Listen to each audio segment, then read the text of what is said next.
بڑا مسئلہ یہی ہے۔ وہی ایمان جو اصلی چیز تھی، آج ایمان ایک پیراہن ہے، جس طرح سے چاہو اور جب چاہو پہنو، جب چاہو اتارو۔ آج اللہ کی کتاب کے مقابلے میں جو بھی جن کو اپنی نگاہ میں بلند ہے، باپ دادا کی ریت چلی آ رہی ہے، دنیا میں شعرا ہے، یہ امام ہے، یہ مجتہد ہے، جانتے بوجھتے کہ اللہ کی کتاب کے خلاف انہوں نے کہا ہے، ان کی ابھی تک عزت ہو رہی، وہ رحمت اللہ علیہ ہیں اور ان کا نام جپا جاتا ہے، یہ اپنے مالک کے ساتھ سب سے بڑی غداری ہے۔ اسی لیے مالک نے فرمایا تمہارا کوئی ایمان ہمارے یہاں معتبر نہیں ہے جب تک کہ تم ہمارے دشمنوں، ہمارے خلاف بات کہنے والوں سے کفر نہ کرو۔ میں یکفر بالطاغوت ویؤمن باللہ فقد استمسک بالعروۃ الوثقی لا انفصام لہا۔ ایمان کی اصلی آزمائش ہے وہ یہ ہے کہ صرف یہی نہیں مثبت کہ تم اللہ کو اپنا اکیلا مالک مان کر گردن جھکاتے ہو، بلکہ جو خدائی کا دم بھرتے ہیں، سنگھاسن پر بیٹھے ہوئے ہیں، ان کے دم کے پٹ رہے ہیں، ان کو للکارو، ان کے منہ پر تھوکنے کی کوشش کرو، تب تمہاری وفاداری مالک کے معیار پر پوری اترے گی، ورنہ اس کے بعد وہ آگ ہے کہ جھلسا جھلسا دے گی، کھالے جیسا جھلس جائے۔ تو یہ نہیں کہ دنیا کی طرف سے موت آ جائے گی، بلکہ بدلنا ہم ضرور دے رہا ہوں، ہم نئی نئی کھالیں بناتے جائیں گے تاکہ اصلہ کمی نہ آئے تمہارے عذاب میں۔ اور اگر کوئی اللہ کا بندہ دیوانیاں لگوتے ہوئے پیٹ کی آگ میں چل رہا ہے، بچے بلک رہے ہیں، سر پر چھت میسر نہیں ہے، پریشان منہ ہے، گرد آلود پورا بدن ہے، کسی محفل میں جانا چاہے، جیسے حدیث میں آتا ہے رب اشسا اکبرا مدفوم بالابوابی لوقت مال اللہ لا بن رہا۔ بخاری مسلم دونوں میں آتا ہے کہ کتنے ایسے لوگ ہیں اکبرا غبار آلود بدن ہے، اشعثا بال پریشان ہے، مدفون بالابواب کسی محفل میں جہاں دربار ہوتے ہوئے داخلے کی کوشش کرے، دھکا دے کر ہٹا دیا جائے گا، چہرے پر نگاہ ڈالیے، اپنے کپڑے ملاحظہ فرمائیے، فرمایا اس کا دنیا کے لحاظ، دنیا کے معیار پر اس کی یہ کیفیت ہے، اور اللہ کے یہاں اس کا عالم یہ ہے، اس کا خلوص اور اس کا ایمان، اللہ کی راہ میں فداکاری کا جذبہ اور عزم اس کے دل کے اندر ایسا ہے کہ لو اقسم علی اللہ لا برا، اگر مالک کو کوئی قسم دے دے، وہ لو اقسم علی اللہ باللہ نہیں ہے، اگر اللہ کو کوئی قسم دلا دے تو مالک اس کی قسم کی لاج رکھے گا، قسم کو اس قسم میں حادث نہیں ہونے دے گا۔ تو یہ مسئلہ ہے آج اسی ایمان کے اوپر ساری دنیا کا، جو یہ دیکھ رہے ہیں آپ، جو ہر چیز خرابی اور بڑی خالص ایک ایمان۔ اسی لیے جب بھی کوئی آیا ہے اللہ کی طرف سے، سب سے پہلے ایک ہی بات ہے کہ یا قومی عبد اللہ ما لکم من الہ غیرہ، پہلے اس رشتے کو غلامی کے مالک کے ساتھ استوار کر دیا جائے، اس کے بعد یہ پہلا پتھر ہے اس عمارت کا، انسانی ایمان کا اور زندگی کی۔ کسی پتھر یہ صحیح ہے تو اس کے بعد جو عمارت اٹھے گی، پھر اس کے بعد سریا تک جانے میں بھی کیا شک ہو سکتا ہے، اللہ اسی کو قبول کرے گا، چاہے 10 سال اس کو مہلت ملے یا ایک لمحے کے لیے وہ جیے اور پھر سانس اس کی مار جائے۔ آج دنیا میں سب سے بڑا غضب جو ہو رہا ہے، مالک کا کھاتے ہیں، اس کی زمین دھرتی پر رونتے ہیں، اس کی ہواؤں میں سانس لیتے ہیں، اور عالم یہ ہے کہ اس کے دشمنوں کو اپنے سر پر بٹھاتے ہیں، ان کی باتیں مانتے ہیں، ان کی مالا جپتے ہیں، اور اللہ کے ساتھ ان کو شریک ٹھہراتے ہیں، کسی نہ کسی صورت میں کوئی بزرگ مانے جاتے ہیں، وہ اور نظر نیازیں ان کی ہو رہی، پکارے ان کی ہو رہی، کوئی بادشاہ سردار اقتدار والا ہے، اس کے قانون کی بے چونہ چرا خوش دلی کے ساتھ اس کی پیروی ہو رہی ہے، سارا قدر ہے، اور اس قدر کا انجام انتہائی شدید ہے۔ اللہ توبہ کی مجھے توفیق دے، اور پروردگار ہر ایک کو توبہ کی توفیق دے، اور اس کے بعد پھر اس موڑ کے آگے جو منزل آتی ہے، بس ایک موت کا موڑ ہے، ایمان اور تقوی کے ساتھ کوئی اگر اس کو پار کر لے تو اس کے بعد پھر منزل ہے، اور منزل کے لیے مالک فرماتا ہے پھر وہ ہے لہم فیہا ما یشاؤون، پھر وہ سرمدی زندگی ہے کہ صرف ان کی مشیت راج کرے گی، ان کی مشیت میں بھی مداخلت نہ کروں گا، یہ میرا وعدہ ہے۔ خالدین ایک دو دن کی بات نہیں، بلکہ یہ ہمیشہ ہمیشہ کا معاملہ ہے، اور بفرض محال کوئی ان کی مشیت میں مداخلت کر دے یا کوئی دل کی آئی پوری نہ ہو تو مالک فرماتا ہے کان علی ربک وعدا مسئولا، یہ مالک نے جو وعدہ کیا ہے اپنے کو مسئول بنایا ہے، بفرض محال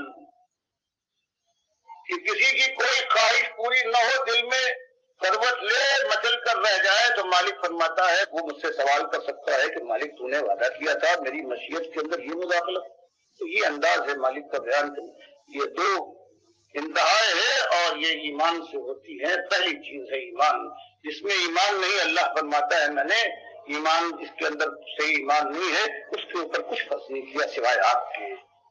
یہ نمازیں ہیں، اللہ فرماتا ہے ان الصلاۃ کانت علی المؤمنین کتابا موقوتا. یہ نمازیں تو ہم نے وقت کے لحاظ سے مومنوں کے لیے فرض کی. یا ایھا الذین آمنوا کتب علیکم الصیام، ایمان دعو تم پر روزہ فرض ہے. اور یہ سب آج سمت کے اندر اصلاح کر رہے ہیں، نماز پڑھوا رہے ہیں، روزے رکھوا رہے ہیں، جو اس کے محل نہیں ہے، جن کے اندر پہلے ایمان کی چیزیں تھیں. اللہ سے ان کو الگ کرو. پر پرستیوں سے یہ نظر نیازیں ہو رہی ہیں، پکارے ہو رہی ہیں، میلادیں ہو رہی ہیں، ان سے منع کرو. اور یہ مشکل کام ہے، اس میں چوٹیں کھانا پڑتی ہے اور پھر ہمت ور پھیلا لیا کرتے ہیں. زخم شرانہ وار چاٹنا پڑتے ہیں اور اس امید پر کہ اللہ راضی ہوگا جہنم کی آگ سے بچ جائیں گے.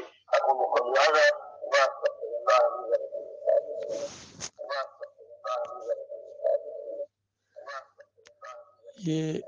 آواز ہے ڈاکٹر مسعود الدین عثمانی رحمۃ اللہ علیہ کی. میں سمجھتا ہوں یہ ایک بہترین تربیتی یہ تقریر ہے. آج امت مسلمہ کو دوبارہ اٹھنے کے لیے احساس دلایا جائے کہ دیکھو آج یہ جو مسلمان ہیں نا، یہ موٹے موٹے 3 نظریاتی گروپوں کے اندر گویا بٹے ہوئے ہیں جو میں سمجھا ہوں. ایک تو وہ ہے کہ جو اللہ کے علاوہ اور انہوں نے معبود بنائے ہوئے ہیں. کسی کو داتا کہتے ہیں، دستگیر کہتے ہیں، مشکل کشا کہتے ہیں، حاجت روا کہتے ہیں، ان کے واسطے وسیلے دیتے ہیں، نظر و نیازیں کرتے ہیں، اور اس جمہوریت کے مشرکانہ نظام میں بھی وہ مبتلا ہے. تو اس طرح یعنی اللہ کے علاوہ جو دوسروں کی بندگی ہو رہی ہوتی ہے اس کو کھل کر کرتے ہیں اور بالکل اس کو عین ایمان سمجھ رہے ہیں، اسلام سمجھ رہے ہیں، اور سب گویا کلمہ بھی پڑھتے ہیں، کتاب کے اوپر ایمان، آخرت پر ایمان، لیکن ساتھ ساتھ شرک اور اللہ کی وہ بات ان کے اوپر پوری طرح فٹ ہو رہی ہے. وَمَا يُؤْمِنُ أَكْثَرُهُم بِاللَّهِ إِلَّا وَهُم مُشْرِكُونَ. کہ اکثریت انسانوں کی یعنی جو ایمان لاتی ہے وہ اس طرح لاتی ہے کہ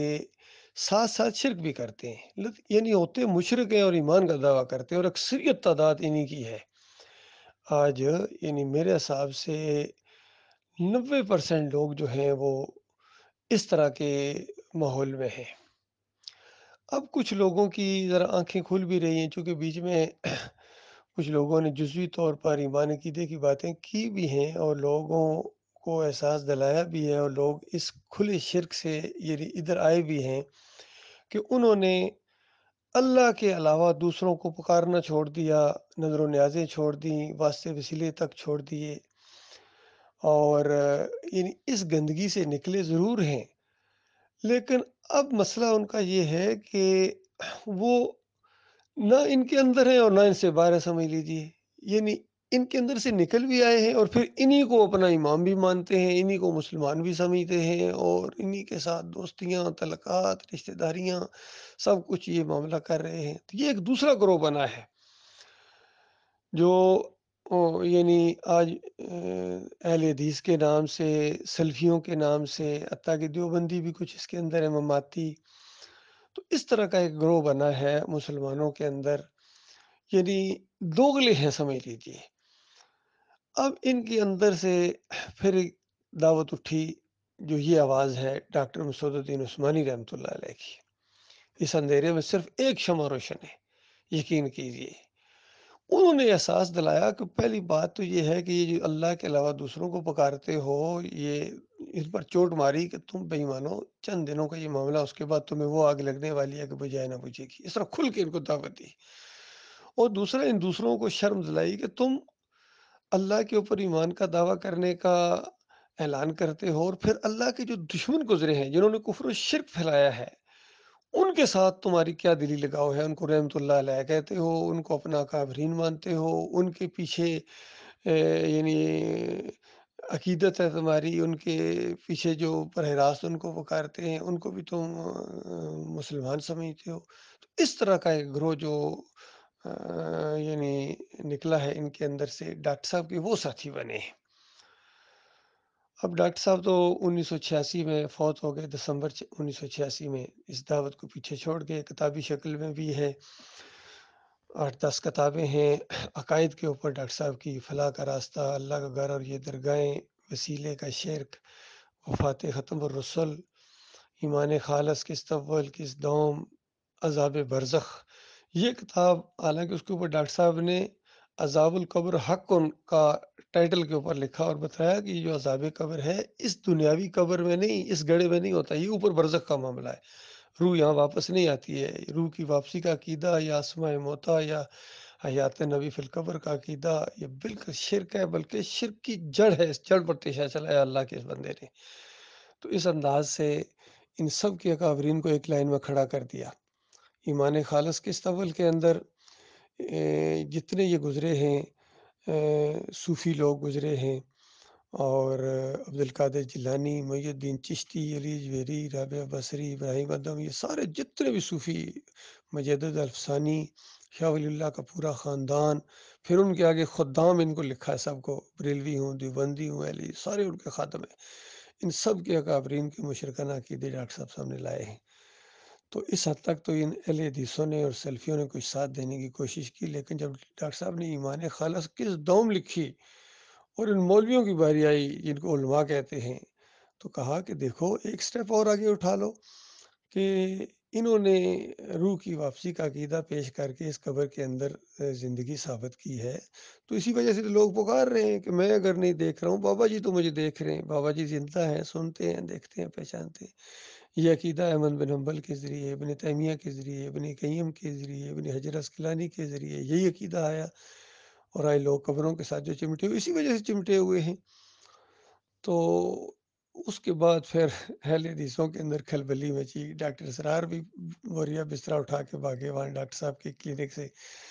کہ آپ تو کسی کو چھوڑتے ہی نہیں ہیں۔ تو بتاؤ اللہ کے بندوں، کسی کو چھوڑتے کا کیا مطلب ہے؟ جب اللہ کے خلاف ان کے عقیدے ثابت ہیں، چاہے زندہ ہوں چاہے مردہ ہوں، تو پھر تمہیں ان کے ساتھ لگاؤ کیسا ہے؟ یہ اصل میں معاملہ ہوا ہے۔ اور آج جو جس طرح یہ بڑے زور شور سے بولتے ہیں، چاہے علی انجینئر ہو، ان کا یہی مسئلہ ہے کہ اللہ کے دشمنوں جنہوں نے اللہ کے ساتھ شریک ٹھہرایا، وہ ان کے رحمت اللہ علیہ کہتے بس اس نے زن رکھو جی، کیا پتا کسی اور نے ملا دیا ہو، طرح طرح کے ہیلے بانے کرتا، کبھی ڈائریکٹ ان سے جھگڑتا بھی ہے، بریلویوں سے، دیوبندیوں سے، اہل حدیثوں سے بھی کبھی کبھی، لیکن انہی کے کافرین کا دفاع کرتا ہے، انہی کو رحمت اللہ علیہ کہتا ہے۔ یہی انداز تھا ڈاکٹر اسرار کا بھی، مودودی صاحب کا بھی۔ تو اصل میں یہ ہمارا جھگڑا ہے ان کے ساتھ، یہ ہماری لڑائی ہے، اور یہ ایمان کی لڑائی ہے۔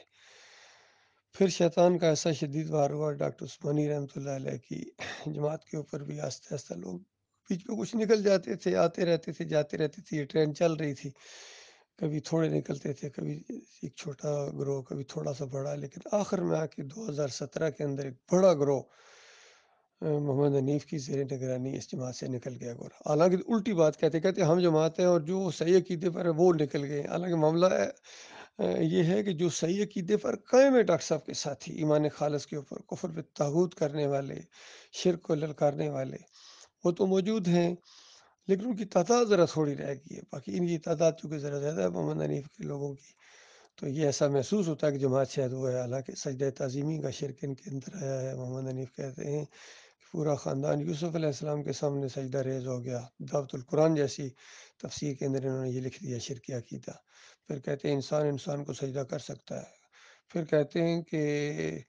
اللہ تعالیٰ نے اپنی ایک صفت عیسیٰ علیہ السلام کو بطور معجزہ دی تھی، زندہ کرنے کی صفت اللہ نے دی تھی، اس طریقے سے اور بھی اس طرح کی نظریات کے اندر ان کی خرابی آ گئی ہے، اور اکثریت انہیں کا ساتھ دے رہی ہے آنکھیں بند کر کے۔ پھر کچھ لوگ محمد حنیف کی وجہ سے علیحدہ ہوئے، اگرچہ عقیدے کا ان کا اختلاف نہیں تھا، لیکن امیر کے صاحب کچھ معاملات میں اختلافات کرتے، ان کی ذہنی انتشار کی وجہ سے، ان کی کچھ نظریاتی کمزوریوں کی وجہ سے بھی انہوں نے فائدہ اٹھایا، اور انہوں نے آگے سے ریئیکشن کیا، پھر تین گروپ علیحدہ بن گئے۔ ایک بچل گوٹ کا گروپ ہے جو دائیوں کے زیر نگرانی ہے، ایک کھوگرا پار والوں کا ہے جس کے امیر یعقوب علی ہیں، اور ایک یہ ناظم آباد والے جس کے جو امیر ہیں وہ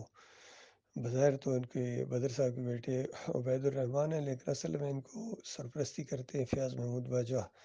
جراباد والے۔ تو یہ ان کے اندر بھی خرابیاں آ گئی ہیں، 100% یہ ڈاکٹر صاحب کے ہم عقیدہ اب نہیں رہے ہیں، ان کے اندر بھی خرابیاں ہیں۔ بہرحال اللہ تعالیٰ جس کو توفیق دے، ایمان خالص کی بات وہی کرے گا، توحید کی بات، ایمان خالص کی بات، رد شرک کی بات، تو یہ اللہ تعالیٰ نے ہمارے حصے میں لکھی ہے۔ الحمدللہ ہم اس کے اوپر جمے ہوئے ہیں، ہمارے ساتھی جمے ہوئے ہیں،